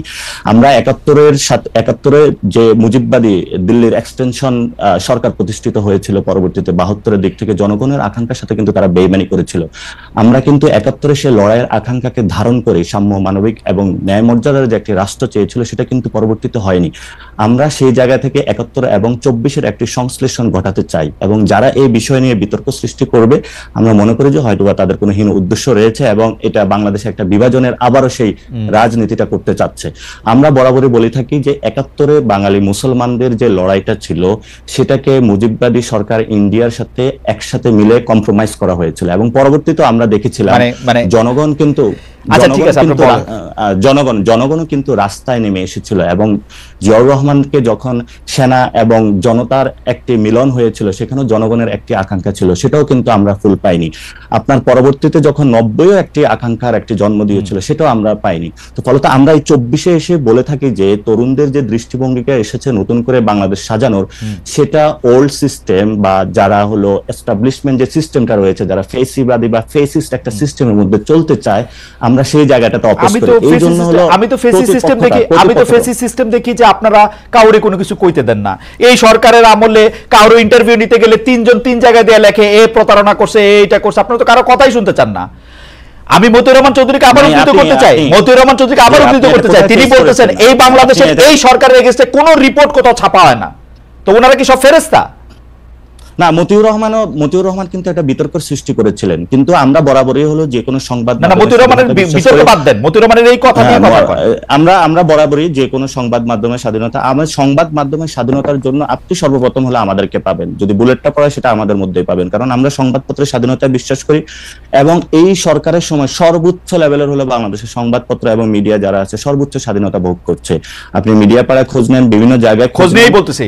আমি আপনাদের একটা তথ্য দিই, যখন নাসিরউদ্দিন পাটোয়ারি আপনাদের সমন্বয়কদের একজন জনাব হাসনাত, তিনি একটা টেলিভিশনের মালিকের ভবনে গিয়ে একটা লিস্ট ধরায় আসছেন যে এই 10 জনকে বাদ দিতে হবে, নাইলে সময় টিভি থাকবে না, ওইটাকে ইয়া করা হবে। খালিদ ভাই আপনার তো তাহলে মিডিয়া পাড়ায় অনেক বন্ধু বান্ধব রয়েছে, মিডিয়াগুলো কারা দখল করেছে, সেই মিডিয়াগুলোর ভূমিকা কি ছিল? এখন দখল করছে বিএনপি লোকেরা। বিএনপির লোকেরা দখল করছে, সমন্বয়করা দখল করে নাই। কিন্তু আজকে বাংলাদেশে যে 3টি মাস হয়েছে, এই পর্যন্ত মিডিয়াগুলো কেন রিপোর্ট প্রকাশ করে নাই? সেই সময়ে গণ অভ্যুত্থানের এই পর্যন্ত কোনো মিডিয়ার মাধ্যমে কোনো একটা রিকশাওয়ালা যার ছেলেটা আহত হয়েছে, গুলিতে শহীদ হয়েছে, কোনো একটা রিপোর্ট আপনি পড়েন নাই? সেই মিডিয়াগুলো আপনি পত্রিকা পড়েন না? হাজার রিপোর্ট, নট অ্যাবাউট দ্যাট। আপনি পত্রিকা, আমরা বাংলাদেশের সবগুলা পত্রিকা পেয়ে থাকি, এবং আপনি দেখেন নাই কোন পত্রিকাতে জুলাই আগস্টে কারা নিহত হয়েছে সেগুলো নিয়ে রিপোর্ট করে নাই? প্রত্যেকটা পত্রিকা আমরা টু দা পয়েন্টে পড়ে থাকি, এবং খালিদ ভাই, আপনি বাংলাদেশের মিডিয়া পাড়ায় এখন যা চলছে, আপনি এখনো দেখবেন বাংলাদেশের মিডিয়া পাড়ায় এখনো এই গণ অভ্যুত্থানের পরেও কিন্তু আওয়ামী লীগের সংবাদ প্রচার হয়েছিল, এখনো কিন্তু বিভিন্ন জায়গায় আওয়ামী লীগের হলো গোপন বার্তা প্রচারিত হচ্ছে। ওই বিষয়গুলো আপনাদের কোনো অবজারভেশন? না, অবশ্যই অবজারভেশন আছে।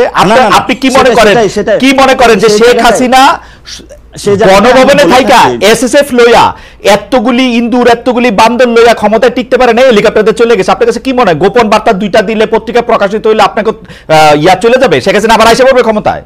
এই আপনাদের ধারণা? শেখ হাসিনা আসার বিষয় না, আসার বিষয়টা যখন আপনি নিষিদ্ধ একটি সংগঠনকে, যার খুনের রক্তের দাগ এখন আছে, আপনি তো তাকেও নিয়ে আসতে চেয়েছিলেন। জনগণ যখন কথা বলেছে, আপনি কিন্তু সেখান থেকে পিছপা হয়েছে। আপনারা মামলা করার হুমকি দিচ্ছেন, আমি অ্যাটর্নি জেনারেলের সাথে কথা বলছি, তারা কইছে যে হ্যাঁ এটা মামলা করা যেতে পারে। হ্যাঁ দিছেন তো? আমি একজনের সাথে কথা বলতেছি, জনাব নাসিরউদ্দিন পাটোয়ারি, আমি একজনের সাথে কথা বলতে চাইছি, আপনারা আমার সাথে কথা না বইলা আপনারা স্ট্যাটাস দিয়ে দিচ্ছেন যে আমি প্রতারণা করছি। আপনি জানেন প্রতারণা শব্দের মানে জানেন? যে যে এটা এটা এটা আমি কিন্তু এটার স্ট্যাটাসের দায়ভার নিচ্ছি না, কারণ যে স্ট্যাটাস দিয়েছে সেটাতে সে জায়গাটা বলবো। কিন্তু আমরা স্পষ্টত যেটা দেখি ক্যাম্পাসে আমরা যাদের হাতে মাইর খেয়েছি, যারা আমাদের প্রতিনিয়ত পিঠাইছে, যারা প্রতিনিয়ত যাদের হাতে হলো খুনের, আমি ওরে নিয়ে আইসা কোলে বসে আদর করতাম, এরকম আপনার ধারণা? না না না না না না, আপনি কোলে নিয়ে আইসা আদর করা না, অথবা ও আইসা কথা বললে সব লোক আপনাদের বিরুদ্ধে চলে যেত। তাহলে আপনার সাথে তো তাদের সাথে যোগাযোগ আছে। আমার সাথে যোগাযোগ নাই, যোগাযোগ থাকতে হয় না। 50টা জায়গায় আপনাদের সাথে যোগাযোগ আছে, এবং সেই জায়গাতে বাংলাদেশের ইন্টেলিজেন্সকে একটু হেল্প করবেন কিভাবে তাদেরকে ফিরিয়ে এনে এই শিখছেন, দাবিতে হলো বিচারের জার্নালিস্টিক এই শিখছেন আপনারা জার্নালিজম, যে আমরা আমাদের সাথে আওয়ামী লীগের লোক যোগাযোগ করলে আমরা ইন্টেলিজেন্সে তাদের নাম্বার দিয়ে দিব। এই হচ্ছে আপনাদের জার্নালিজম সম্পর্কে ধারণা। এটা হলো আমাদের জার্নালিজম ধারণা না, এটা হলো যে জায়গা থেকে খুনের বার্তা গেলে তারা আসুক বিভিন্ন জায়গায়, তারা মাঠে দাঁড়াক। শোনেন এই যে সাদ্দাম, আমি আজকে টেলিভিশনে বলি, এই সাদ্দাম দিয়া আমি হচ্ছে ওয়ার্স্ট সাফারার। ওকে আমি একটা প্রশ্ন করার পরে ও হচ্ছে 60,000 ফেসবুক ভুয়া পেজ খুলে আমার বিরুদ্ধে লিখছে। আমি মনে করছি ও আসবে না, ওইটা তার জন্য পিকনিক হইতো না। এটা আপনিও তার ভিকটিম ছিলেন। সেজন্যই তো আমি তার প্রশ্ন করতে চাই, আপনারা কি দেখেছেন যে এই টিমের একটি স্ট্যাটাসে এবং তাদের একটা লাইভ টক শোতে সবাইকে হত্যার হুমকি দিয়েছে? এটা কি আপনি দেখেছিলেন? আমি আমি আমি আমি আমি আমি আমি এগুলি দেখি না। সরি, আপনি আসলে আমরা প্রশ্নের মধ্যে আসেন, প্রশ্নের মধ্যে আসেন, কারণ এই যে আপনি যে এটার কথা বললেন এটা নিয়ে আমার কোনো ইন্টারেস্ট নাই, কোনো ইন্টারেস্ট নাই। এখন আপনার ইন্টারেস্ট থাকবে না, কারণ আপনি ব্যক্তিগত বিষয় নিয়ে আসছেন, তো যে আপনি কোথায় কাউকে নিয়ে আসতে পারেন নাই, কোথায় কি। আমি আসি নাই কিন্তু ব্যক্তিগত বিষয় না, ধরুন নাসিরুদ্দিন পাটোয়ারি এই প্রসঙ্গটা আপনি তুলছেন, এই জন্য আমরা কোনো মানে ব্যক্তিগত বিষয়ে যাচ্ছি না। এই প্রসঙ্গটা আপনি তুলছেন পাটোয়ারি, আপনি তুলছেন, আমি তুলি নাই কিন্তু। আপনি ওইটা বলেন, আপনি ওইটা বলেন।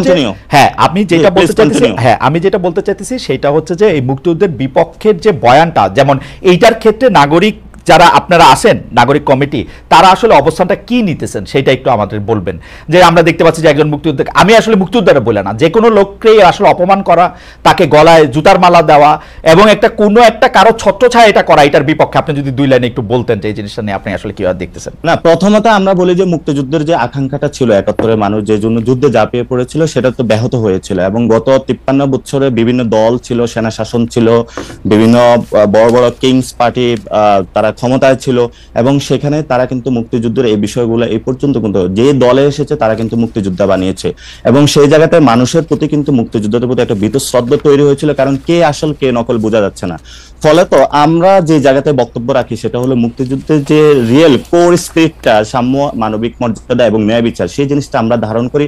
সেই জিনিসটা ধারণ করে বলেই কিন্তু আমরা 24-এ উঠে দাঁড়িয়েছি, এবং 24-এ সেই আবেদনের ভিত্তিতেই কিন্তু আমরা মাঠে রক্ত দিয়েছি।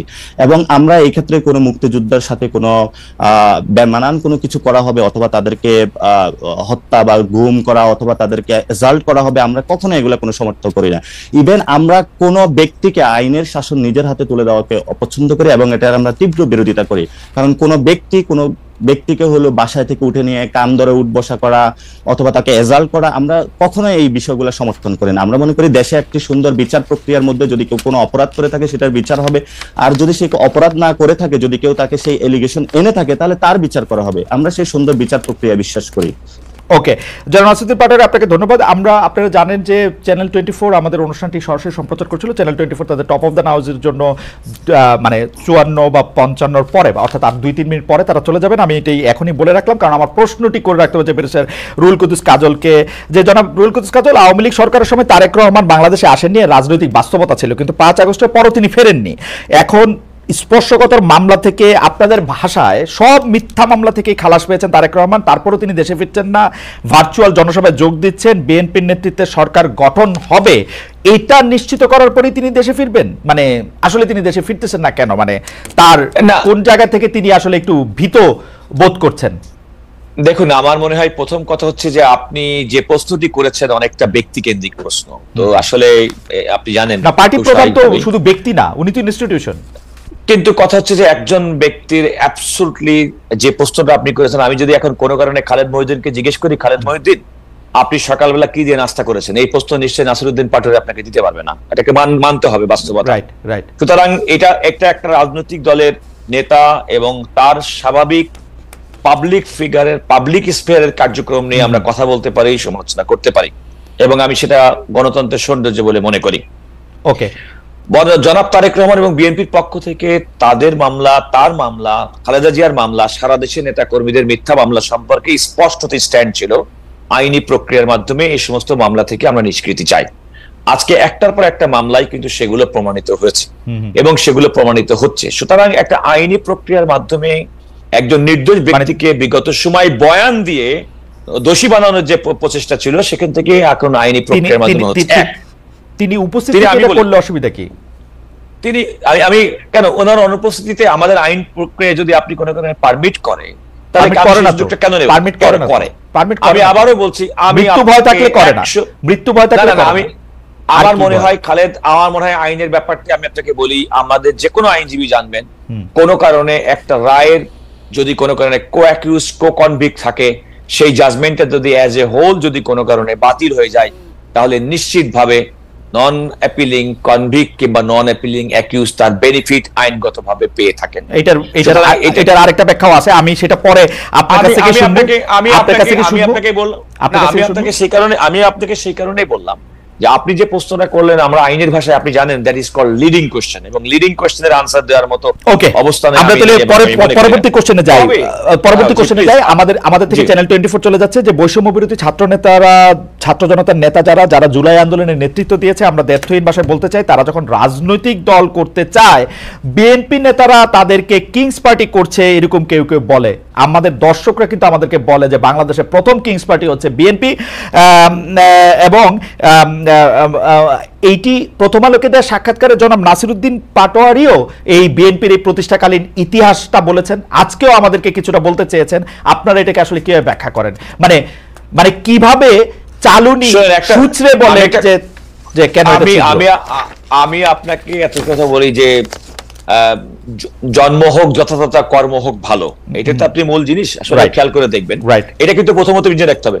প্রথম কথা হচ্ছে যে বাংলাদেশের রাজনীতিতে 2024 সালে যে দলই করে না কারণ, কিংস পার্টি কি একা শুধুমাত্র যদি আপনাদের সংজ্ঞায়িত যদি হয়, তাহলে রাজনৈতিক দল হিসেবে শুধুমাত্র একমাত্র বিএনপি, একমাত্র কিংস পার্টি না, জাতীয় পার্টি। হ্যাঁ, বিএনপি জাতীয় পার্টি ভাই ভাই।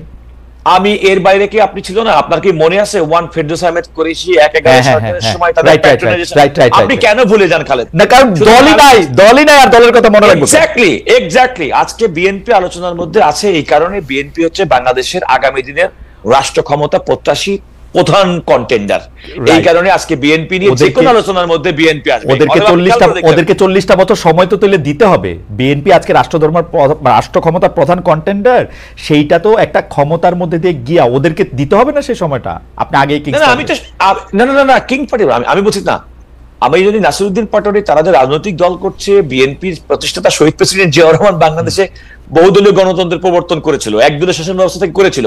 সুতরাং বিএনপি নেতা কর্মীরা যত দল, তাদের রাজনৈতিক শক্তি, তাদের রাজনৈতিক ইচ্ছা, রাজনৈতিক কর্মসূচি পালন করবে, এটা তো বিএনপির অখুশি হওয়ার কিছু নেই, বরং বিএনপি খুশি হবে, কারণ তাদের দলের নেতা আমাদের দলের মানে যে নেতা, মূল নেতার। কিন্তু এইটা বলেন তো কাজল ভাই, বিএনপি অকারণে কেন ছাত্র জনতার এই পার্টি মানে এই বৈষম্য বিরোধী ছাত্রদের অকারণে একটু খোঁচাখুচি করতেছে না?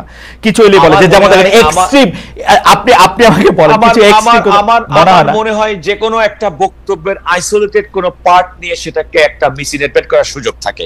আমি যে কোনো সময় আপনি যখন খুব একটা যে কোনো একটা পুরো একটা বক্তব্যের মধ্যে, সে ফর এক্সাম্পল খালেদ দেখেন আমরা 3 জন মিলে টক শো করলাম, এর মধ্যে কমপক্ষে 1000টা সেগমেন্ট করা সম্ভব, যেখানে আমাকে এক পক্ষে ইয়েস দিবে আর এক পক্ষ নেগেটিভ দিতে পারে, এটা সুযোগ আছে। এবং ভার্চুয়াল দুনিয়াতে সমস্ত কথা, বিশেষ করে মিডিয়া, আপনারা যারা কাজ করেন, প্রিন্ট মিডিয়া বলেন, ইলেকট্রনিক মিডিয়া করেন, একজন বক্তা 1 ঘন্টা বক্তব্য দেয়, তার জন্য সীমাবদ্ধ সময় থাকে 1 মিনিট।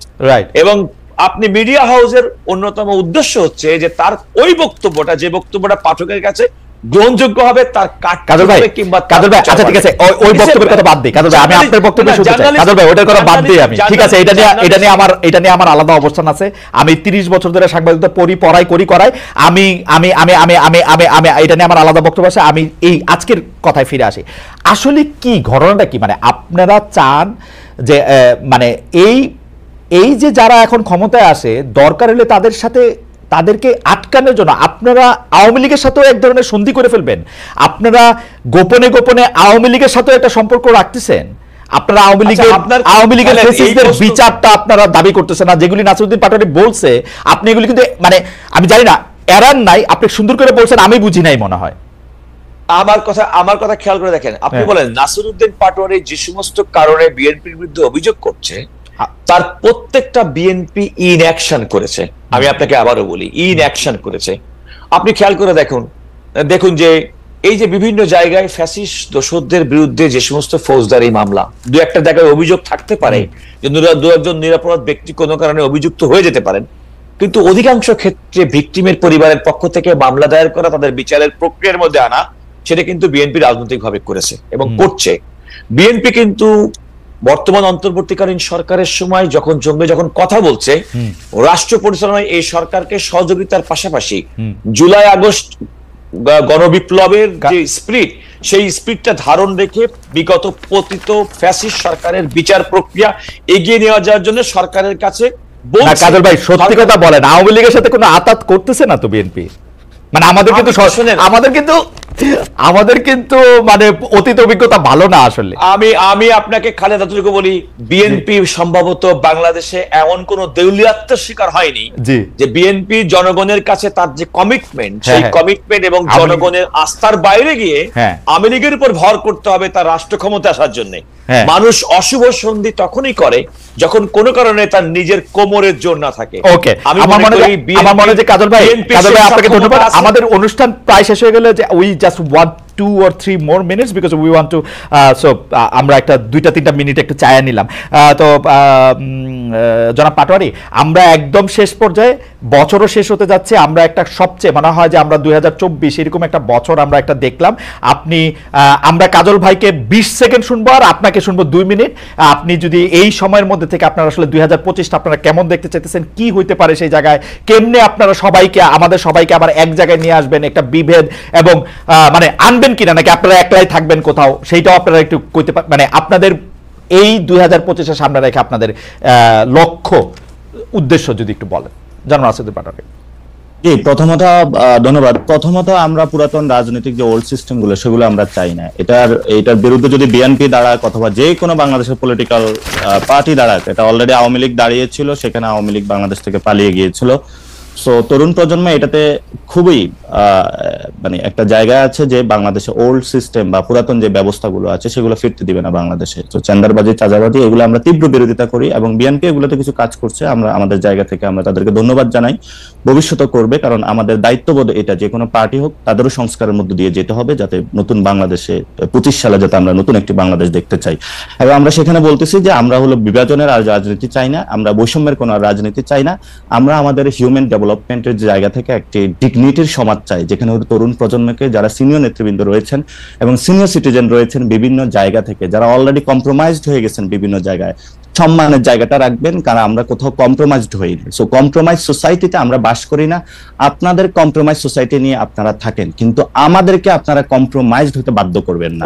সো আমরা সেই জায়গাতে কখনো বাধ্য হব না। এবং আমরা শেষ করে যেটা, যে আমরা আগামীর বাংলাদেশে যেটা চাই, যেহেতু পুরাতন রাজনীতি জনগণকে আকৃষ্ট করতে পারছে না, মানুষের মধ্যে একটা আপিল রয়েছে জনগণকে। আপনি যদি জিজ্ঞেস করেন, আমি এক রিক্সাওয়ালাকে জিজ্ঞেস করেছিলাম যে কি চলছে চাচা দেশে, তো উনি বললে এক চোর বিদায় হয়েছে, আরেক যুগ চুরি করার জন্য হলো ভোট চাচ্ছে, আরেকজন চুরি করবে নাকি করবে এখনো ডিসাইডিং ফ্যাক্টর না। তো আমরা কোনো চোরকে আর বাংলাদেশকে দেখতে চাই না, কোনো চ্যান্ডার বা চাঁদাবাজকে বাংলাদেশকে দেখতে চাই না। আমরা এমন একটি বাংলাদেশ দেখতে চাই যেখানে মানুষের শিক্ষা, বাসস্থান, বিনোদন এবং এই বিষয়গুলা ম্যাসিভ আকারে জনগণ উপভোগ করবে এবং শান্তি সুন্দর একটা বাংলাদেশ প্রতিষ্ঠিত হবে। আমাদের শুভেচ্ছা থাকলো জনাব নাসিরউদ্দিন পাটোয়ারির এই চাওয়া যদি হয়, তাহলে নিশ্চয়ই বাংলাদেশ আমরা একটা অন্যরকম বাংলাদেশ দেখতে পাবো। খালেদ ভাই, আপনাকেও পাবো ইনশাআল্লাহ। অবশ্যই আমি সবসময় আপনাদের পাশে আছি। আমি পাশে আছি জনাব রুহুল কুদ্দুস কাজল, আপনারও। আপনি জনাব রুহুল কুদ্দুস কাজল, আপনি একটু 20-30 সেকেন্ডে একটু বলেন। এবং আপনারা, আমি আসলে এই অনুষ্ঠানে একটু বলে দিতে চাই যে ছাত্র দলের বর্তমান সভাপতি এসে কিন্তু আমাদের সামনে, সবার সামনে এটা বলেছিলেন যে তিনি কোনো ধরনের চাঁদাবাজি এবং অন্য কোনো কিছুর সাথে থাকবেন না। আমরা স্বাগত জানিয়েছিলাম কাজল ভাইকে। এখনো আমরা বিএনপির একদম সেই প্রধান নেতৃত্বের জায়গায় বা কোর নেতৃত্বের জায়গায় নাই, কিন্তু কাজল ভাই নীতি নির্ধারকদের একজন। কাজল ভাই, আপনার কাছ থেকে আমরা একটু শুনতে চাই যে আমরা আসলে 2025 কেমন দেখতে চান। আমাদের খুব সময়, আপনি যদি 1 মিনিটে শেষ করেন। আমি 1 মিনিটে আমি আপনাকে বলি, 2024 সালে জুলাই আগস্টের যে বিপ্লব এবং বিপ্লব বাংলাদেশের জন্য বিরাট সম্ভাবনা তৈরি করেছে এবং এই স্পিরিটটাকে সামনে নিয়ে আগামী দিনে যেতে হবে। নাসিরউদ্দিন পাটোয়ারি যে কথাটি বলেছেন, আগামী দিনের জন্য এখন যেটা এই সরকারের জন্য, অন্তর্বর্তীকালীন সরকারের জন্য কতগুলো প্রায়োরিটি সংস্কার যেগুলো, সেগুলো দ্রুততম সময় করে নিয়ে রাজনৈতিক দলগুলোর সঙ্গে ঐক্যমতের ভিত্তিতে জনগণের সরকার প্রতিষ্ঠা করাটা আগামী দিনে আমার ইমিডিয়েট প্রত্যাশা হবে। এবং এটা হচ্ছে আমার প্রথম কথা একজন নাগরিক হিসেবে। রাজনৈতিক দল হিসেবে সুস্থ রাজনৈতিক চর্চা, ঘুষ, দুর্নীতি, খুন, রাহাজানি, মিথ্যাচার এই সমস্ত কিছুকে বাদ দিয়ে সুশাসন প্রতিষ্ঠিত হবে, এটা আমার প্রত্যাশা। আরেকটি হচ্ছে যে নতুন এবং তরুণ প্রজন্মে তাদের রাজনীতির ইচ্ছা এবং আকাঙ্ক্ষা কিভাবে বাংলাদেশকে দেখতে চায়, নতুন বাংলাদেশে আমি প্রত্যাশা করব বাংলাদেশ জাতীয়তাবাদী দল, বিএনপি সহ বাংলাদেশের ক্রিয়াশীল প্রত্যেকটি রাজনৈতিক দল তরুণদের ভাষা বুঝে তাদের নীতি নির্ধারণ করবেন। ইতিমধ্যে প্লিজ আমার একটা অনুরোধ থাকবে কাজল ভাই, বিএনপি নীতি নির্ধারকদেরকে আপনি বলবেন, আপনিও মনে রাখবেন যে অতি অকারণে শুধু নেম কলিং করার জন্যই যারা জুলাই আগস্টের এই হত্যাকাণ্ডের শিকার হয়ে যারা দাঁড়িয়েছিল রাস্তায় তাদেরকে আন্ডারমাইন করে কথা, আমার মনে হয় খালেদ, আই এম সরি, সেরকম যদি কেউ করে থাকে আমার ভালো লাগে কাজল ভাই, আমার ভালো লাগে নাই যখন মির্জা ফখরুল ইসলাম আলমগীর এখনকার সময় 5 আগস্টের সাথে তুলনা করেছেন। আমি বলি, এই জন্যই বললাম ইন আইসোলেশন কোন কারণে একটা বক্তব্যের কোন একটা interpretation might be a slight misinterpretation, it may not be the true interpretation of the word. আমাদের আগামী বছরকে সামনে রেখে নিশ্চয়ই এই আশা থাকবে। আমি আপনাকে শেষ করছি এই কথা বলে, দেখুন নতুন সম্ভাবনার দ্বার উঠেছে, উন্মোচিত হয়েছে, আমার মনে হয় সেটাকে কাজে লাগাতে হবে, তরুণদের ভাষা বুঝতে হবে। এবং আমি মনে করি বিএনপির একজন ক্ষুদ্র কর্মী হিসেবে বিএনপি প্রণীত ইতিপূর্বে 31 দফা কর্মসূচি, যার আলোকে সংবিধান সংস্কার, বিচার বিভাগ সংস্কার, দুর্নীতি দমন কমিশন সংস্কার, প্রশাসন সংস্কার, এই যে বিএনপির পক্ষ থেকে যে সমস্ত প্রস্তাবনা বর্তমান অন্তর্বর্তীকালীন সরকারের কমিশনের কাছে প্রদান করা হয়েছে, সেগুলো যদি মোটাটাকে যদি আমরা গ্রহণ করি তাহলে আগামী দিনে কাজল ভাই আমার একটা ছোট্ট কোশ্চেন ছিল আপনার কাছে। হ্যাঁ, কোশ্চেনটা করে রাখেন, উত্তর আমরা আলাদাভাবে নিব না। না জাস্ট কোশ্চেনটা রেজ করে দেখি। একটা বক্তব্য এসেছে যে মানুষ হলে ভোট বুঝে, সংস্কার বুঝে না, তাহলে আপনারা আবার 31 দফা সংস্কার, ওকে মানুষ হচ্ছে ভোট বুঝে সংস্কার বুঝে না কেন? আমাদের আর সময় নাই, বেশি রুল কুদুস কাজল, আমাদেরকে এখন চলে যেতে হবে। তবে নাসিরউদ্দিন পাটোয়ারি নিউজের হেডলাইন দেখে সমস্ত নিউজের হেডলাইন দেখে, এই কাজল ভাই নিউজের হেডলাইন দেখে বোঝা যাবে না, খণ্ডিতভাবে কোনো কিছু বলা যাবে না, আপনার কথা আলাদা করা যাবে না, তো আমরা বলবোটা কি? আমাকে বলতে হবে যে পুরো কথার কেমনে কি বলবো? জনরাজনীতি আর সময় নাই, আমাকে producer they will kill me. না শুনেন, নাসিরউদ্দিন পাটোয়ারির সঙ্গে এই টকশোতে আসার আগে নাসিরউদ্দিন পাটোয়ারির গতকাল প্রথম আলোয় প্রকাশিত তার পুরা বক্তব্য ইন্টারভিউ আমি পড়ে এসেছি, রাইট, সো দ্যাট কি সে বলতেছে অনুধাবন করার জন্য, রাইট। আপনি তো এটা পড়েছেন, আপনি এটা বলেছেন, আমরা চাইবো যে আপনি সেটি আসলে স্পিরিটটাও আপনি দেন। জনাব নাসিরউদ্দিন পাটোয়ারি, আপনাকে অনেক ধন্যবাদ, একটি প্রাণবন্ত আলোচনায় আপনি আমাদের সঙ্গে অংশ নিয়েছেন। জনাব রুহুল কুদুস কাজল, আপনাকেও অনেক ধন্যবাদ, একটি প্রাণবন্ত আলোচনায় আপনি আমাদের দর্শকদেরকে উপহার দিয়েছেন।